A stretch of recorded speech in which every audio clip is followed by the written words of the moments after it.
Rewind is an award-winning insider's look at Wisconsin politics and public policy. Brought to you by WisconsinEye and WisPolitics.com. To become a program sponsor, please send an email to rewind@wiseye.org. I believe united we stand, and we have common ground to find, and we're going to find it. We're not going to be sitting. I'm Steve Walders. And I'm J.R. Ross. This is Rewind for a very busy week in the Capitol.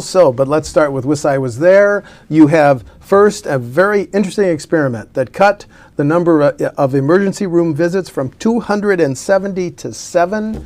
Then you have the frustrations of a woman who says, I have disabilities, I've applied for hundreds of jobs, I decided to start my own business. And finally, the Wisconsin Assembly welcomed Jamie Kloss. It was great to see her as a hometown hero. WisConsinEye Was There.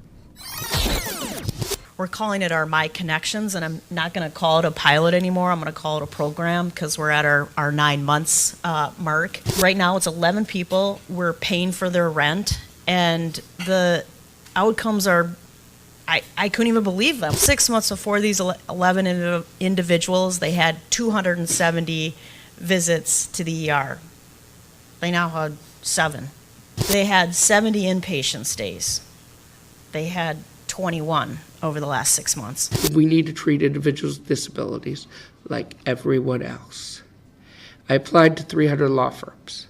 They all when they learned about my disability, wouldn't employ me.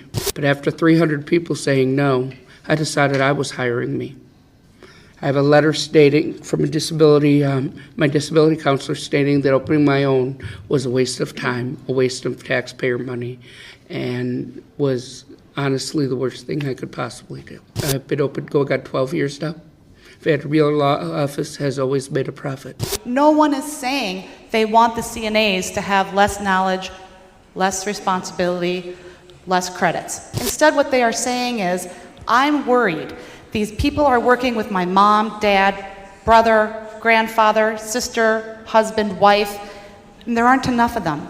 I'm really worried about their care. There's constant turnover because we're not paying people enough. When we put ourselves on a track of spending more money, that means that we have to tax.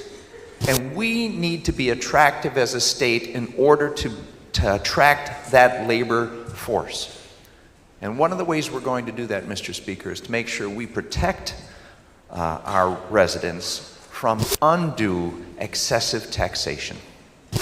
On October 15th of last year, tragedy struck my community of Barron. That morning, 2 innocent people were murdered and a young girl taken. After 88 days in captivity, that young lady found her way to freedom. On behalf of the state of Wisconsin, I am so proud to present our Hometown Hero Award to Miss Jamie Kloss.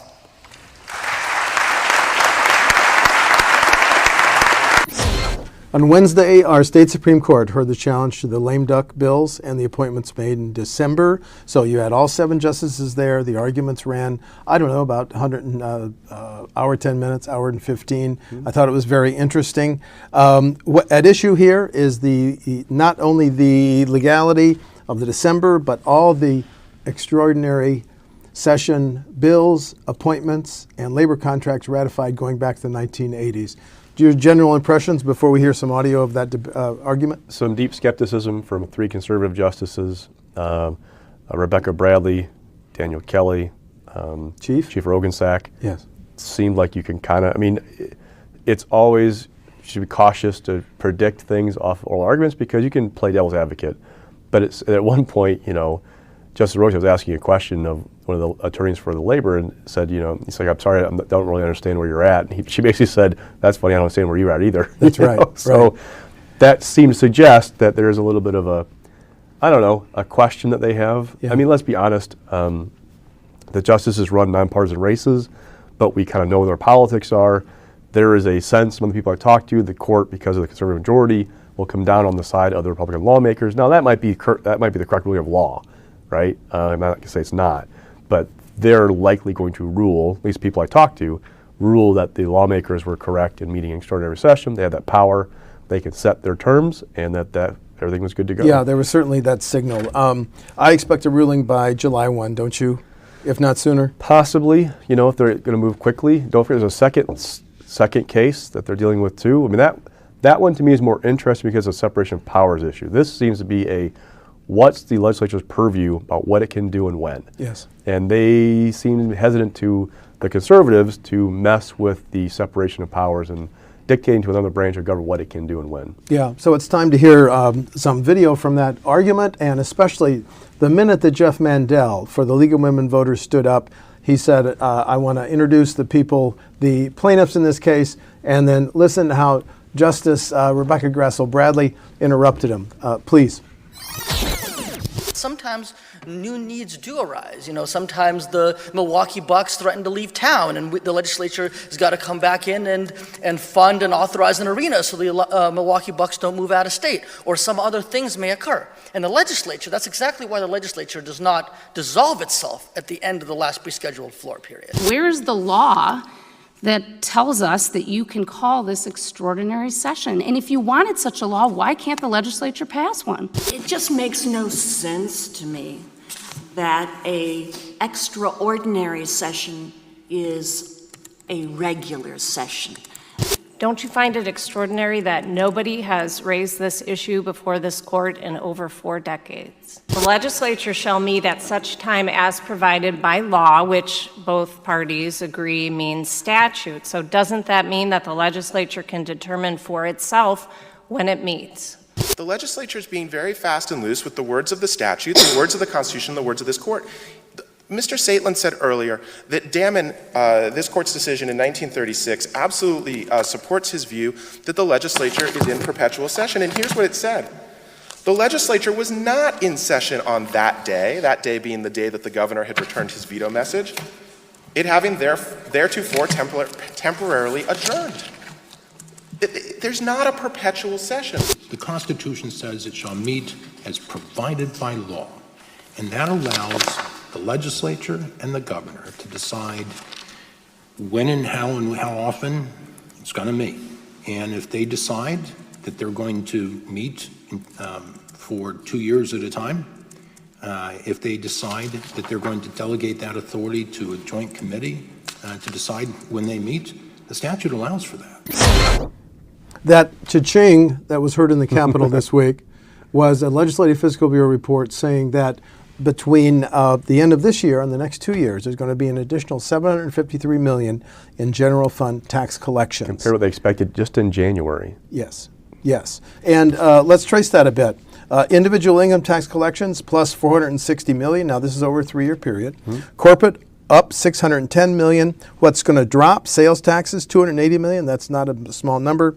Cigarette tax, $37 million. Let's point out, JR, that the $610 million increase in corporate taxes is largely a result of the Federal Tax Reform Act, the decisions made by companies to help their bottom line in the 2017 year, and therefore they were paying a higher taxes in 2018 year. The Department of Revenue puts out every month how collections are going. And I've been seeing that corporate number for a while be like, out of whack is the wrong word to use, but it's just really high. Yep.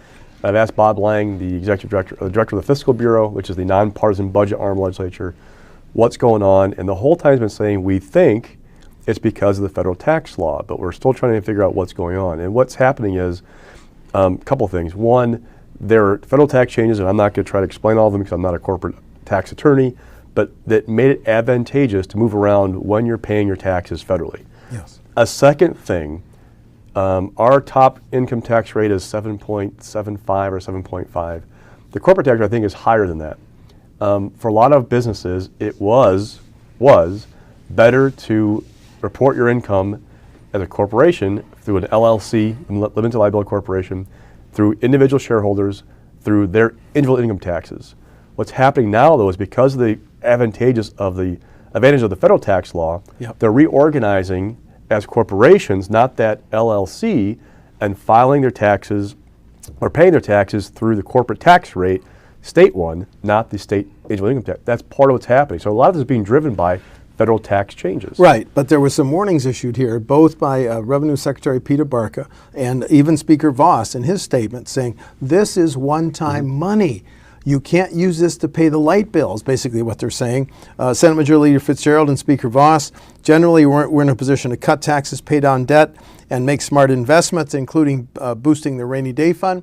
The governor, to his credit, said, let's use this most of this additional money, $57 million to pay down debt, $18 million more for tech college systems, which we'll get into in a minute, $15 million more for worker training, and then put it in the rainy day fund. But this helps legislators now crafting their budget. They have X amount more to spend. Yeah, so let's take the big picture. So this is one piece of the puzzle. We already were expecting revenue growth of $1.8 billion. Upper over okay, 2 years so of the for biennium. 1921 versus 1719, a $1.8 billion growth in tax collections. This added about $160 million more to that.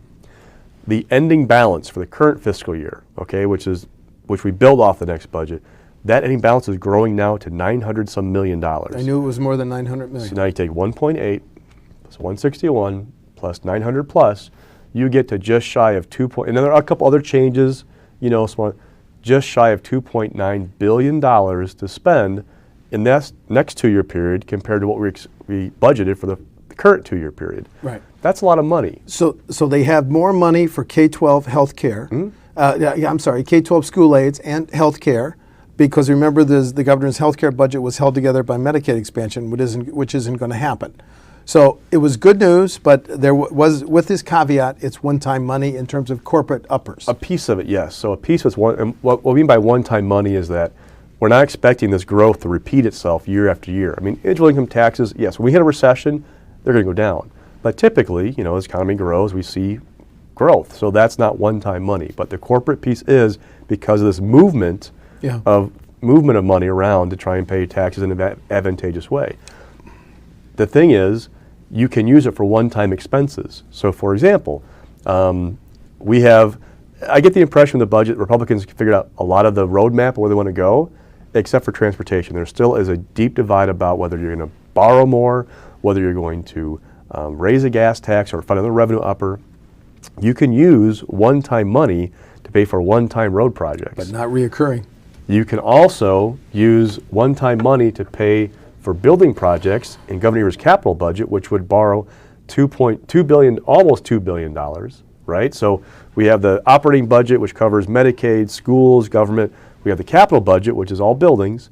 You could, rather than borrowing that money, that's true, you could pay for vertical projects, we call them. Right. So there are things like that you could do. I mean, we both remember there was a one-time use of money for a tax rebate about 19 years ago. Tommy and Ellis and Jalk wired that. Way back when. Yeah. So there are ways to use this money. I know they're all talking about the rainy day fund and putting it aside, but what I want to know is when push comes to shove, do you want to do something for the taxpayer or for a project or to ease this crunch or keep putting money in the bank for what is going to be, there will be a recession. It's going to happen sometime. At what point, I just don't know. And now let's look at some of the joint finance decisions they made this week.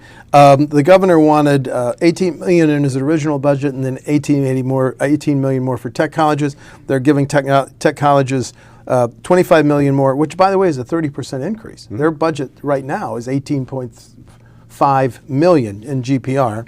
Then they're generally going along with two major provisions of the governor on clean water, $13.5 million to borrow to help local governments plan and build wastewater, $3.5 million to borrow for low-interest loans for new public drinking water systems, and they're giving $12.5 million more for worker training, including $2 million for Marinette Marine, which happens to be in the district of John Nygren, co-chair of the Finance Committee. Now that was an earmark that Evers put in the budget to help. Thank you for clarifying that. Help that shipbuilder because they're trying to attract larger contract or larger projects. Yes. The theme in Joint Finance Thursday was they're going to do some of what Evers wants, but not as much.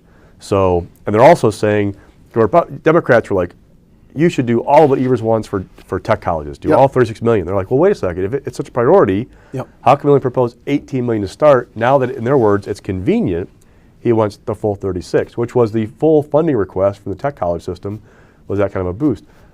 Workforce development, He wanted 15 million more on top of what he originally proposed. They went to 12.5. So again, these are areas where they agree, but the big things are to come when it comes to joint finance. Yeah, and the Republicans in finance are writing down the Evers higher budget So requests. they knocked out positions that Evers wanted to do. And they didn't go along with $40 million in borrowing to rebuild laterals. That was knocked out last week. That was knocked out, and the Democrats tried to bring it back this week. No luck. But let's listen to a minute of the debate by the Joint Finance Committee, Representative Rohrcast and Representative Taylor.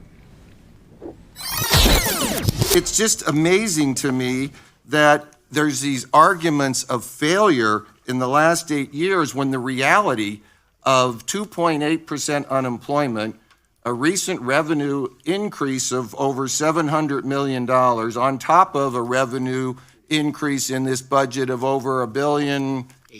Eight. So that's almost $2.5 billion of additional revenue that are coming into the state that could be used to save when there is a recession, which there will be eventually.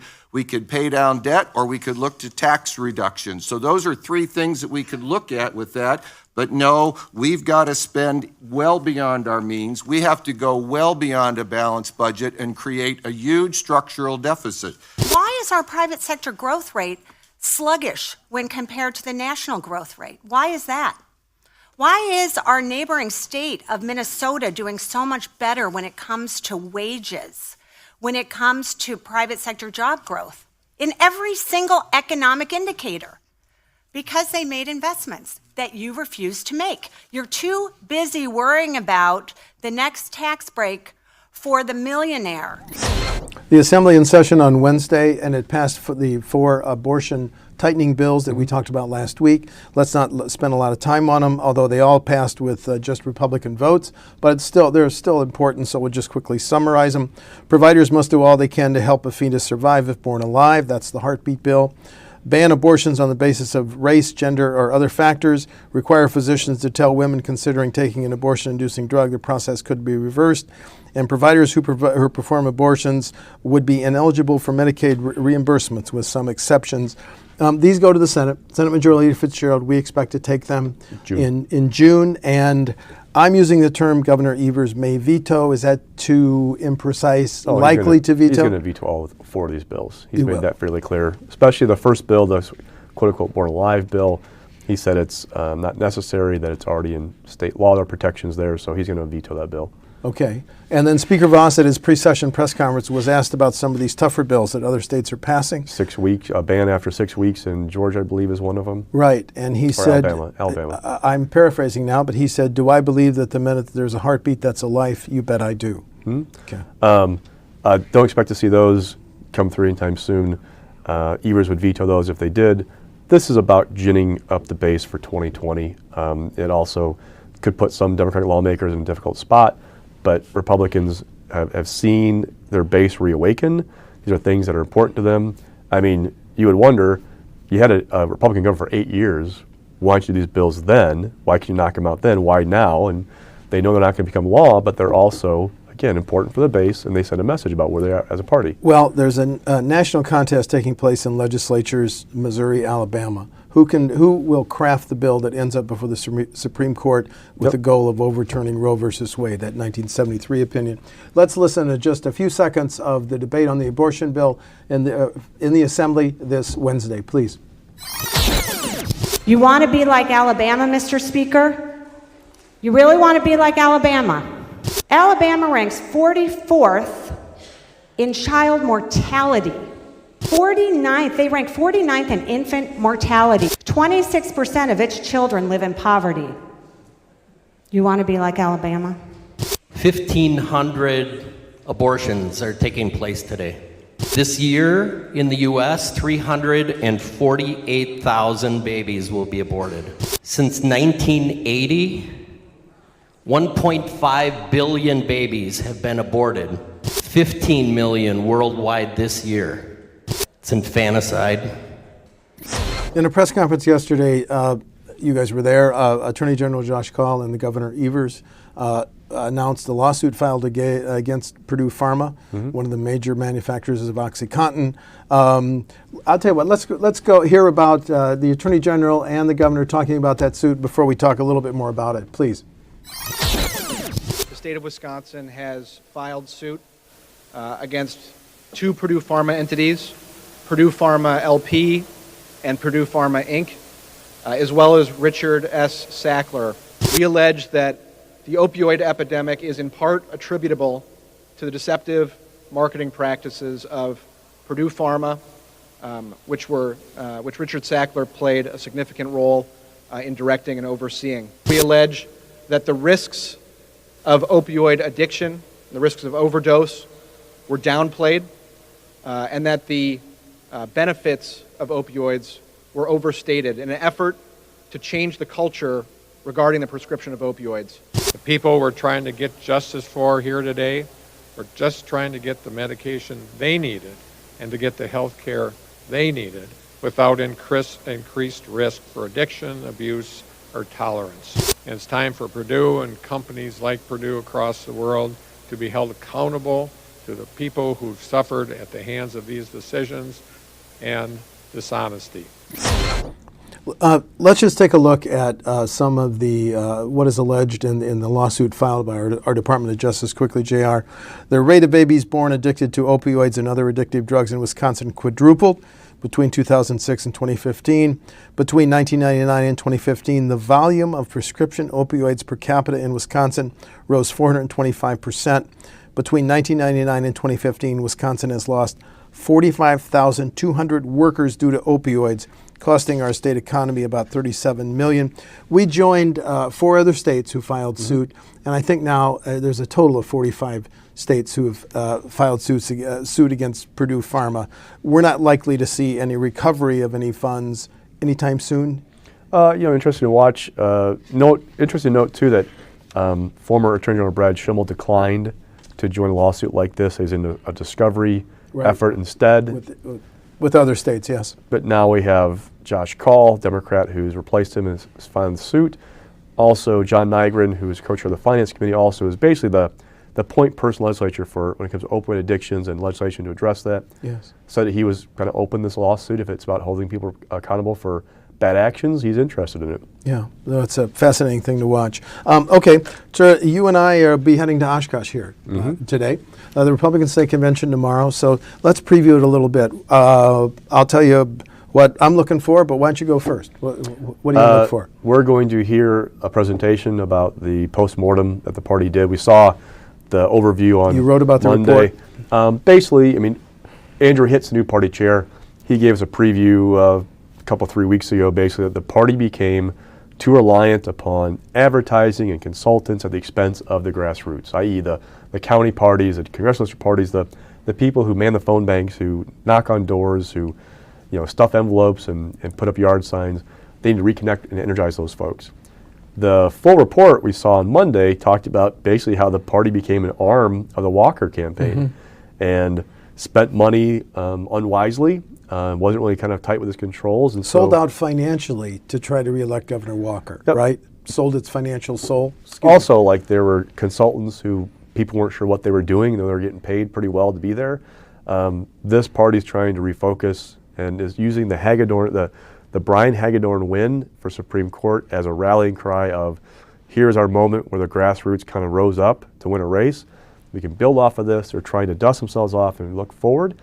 So it'll be interesting to see how the activists, people who are going to give up a weekend in May to go sit in a room and listen to speeches, how they react to that presentation. Do you consider Senator Johnson the unofficial head of the party? Or Speaker Voss, because he's taken such a high profile? Ron Johnson is the only statewide official. I mean, that's not to diminish like Robin Voss or Scott Fitzgerald, their role, but Ron Johnson is the only statewide official we have who's a Republican right now. So in some ways, he is a leader, but it's different for a party when you don't have the governor. The governor, when he is in office, he is the de facto head of the state party. That's just the way it works. So Tony Evers is the de facto head of the Democratic Party. He's the most high profile, every day in the news kind of person. I mean, when you're in Congress or U.S. Senate, you're not as covered as much because you're out in Washington, D.C. It's just the way it is anymore with the resources we have in Wisconsin media. Ron Johnson is definitely one of the faces of the party, but Hitt has an interesting role to play as being now this kind of grow into this the fate like Mike Tate for Democrats. When Scott Walker was governor, he had to become the face of the party in some ways. So it's still different. Right. And WisconsinEye will be broadcasting the GOP convention from Oshkosh Live. I've got interviews set up with Senator Johnson and Senate Majority Leader Fitzgerald, Congressman Grothman, hoping to also interview Representative Voss and other members of our congressional delegation. And there'll be in Oshkosh about 600 people. You and I will be there. We can talk about it next week. Yep. We will be blogging it from start to finish. Real quickly, last Saturday was the deadline for Democrats who want to be elected chairman to file. So it's timely that we talk about the two slates that emerged just quickly. Representative David Bowen is running with, you're going to have to help me understand the slate concept, but running with Sauk County Democratic Party Chair Tammy Wood, and UW-Madison student Alicia Lorda for second vice chair, and MoveOn.org senior advisor Ben Wikler is paired up with a Milwaukee County supervisor, Felicia Martin, and former state Senate candidate Lee Snodgrass. Slates meaningful? So Democratic Party rules in Wisconsin require if you have a male running for chair, you have to have a female for first vice chair, and vice versa. So Martha Lanning, the current chair, her first vice chair is David Bowen. David Bowen, Representative Bowen. Male.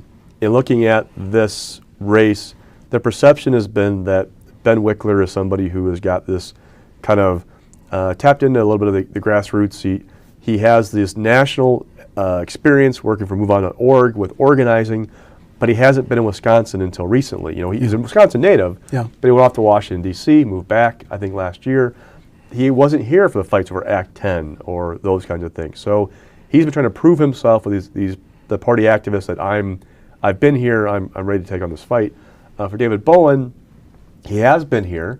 He's from Milwaukee. It's a party that's diversifying. He's an African-American male running against a Caucasian male. So there's that dynamic about, the party looks different than what it did 20 years ago.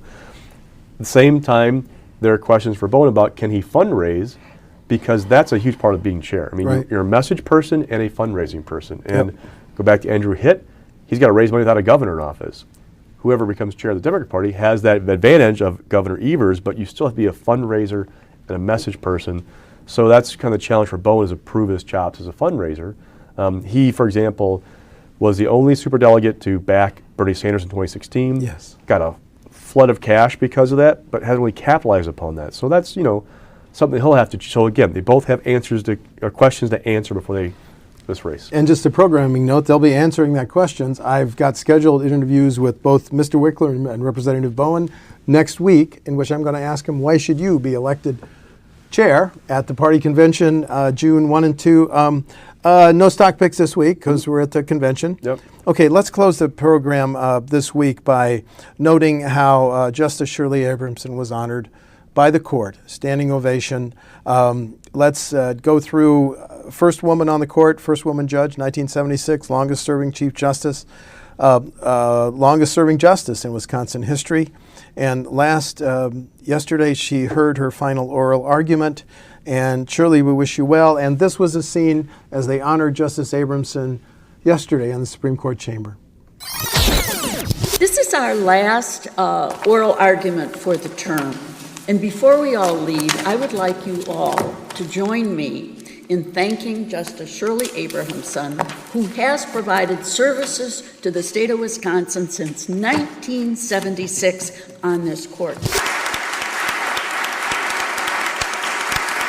I remember reading a few years ago a 2-volume encyclopedia entitled The 100 Greatest Judges in all of U.S. history. And at the top of that list is Shirley Abrahamson, listed among the top 100 jurists of all U.S. history. I know that for many years she has said to me that when she sits here, she's standing up for the people of Wisconsin.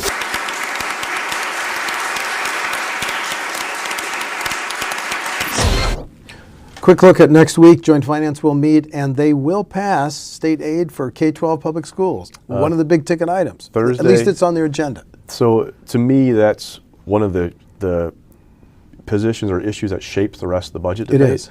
Because for a lot of these things, That Republicans, healthcare, transportation. it's picking a number, right? We got corrections on Tuesday. Thursday's all about K-12.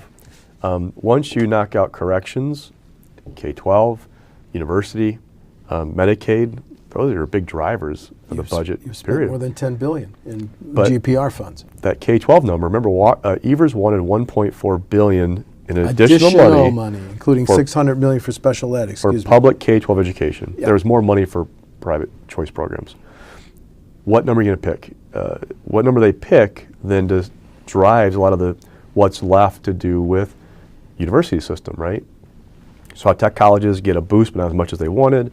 UW, we'll see what they get. Medicaid, my impression is Republicans want to put more money. They're not going to do the expansion that Evers wants, but they want to put more state money in that tracks federal dollars, which allows them to do things like increase reimbursement rates for hospitals, nursing homes. But how much do you have to do that? Cost to continue Medicaid, $324 million over the biennium. But I'm Steve Walders. And I'm J.R. Ross. And that's Rewind for May 17th. And we're on podcast. Find us on a podcast.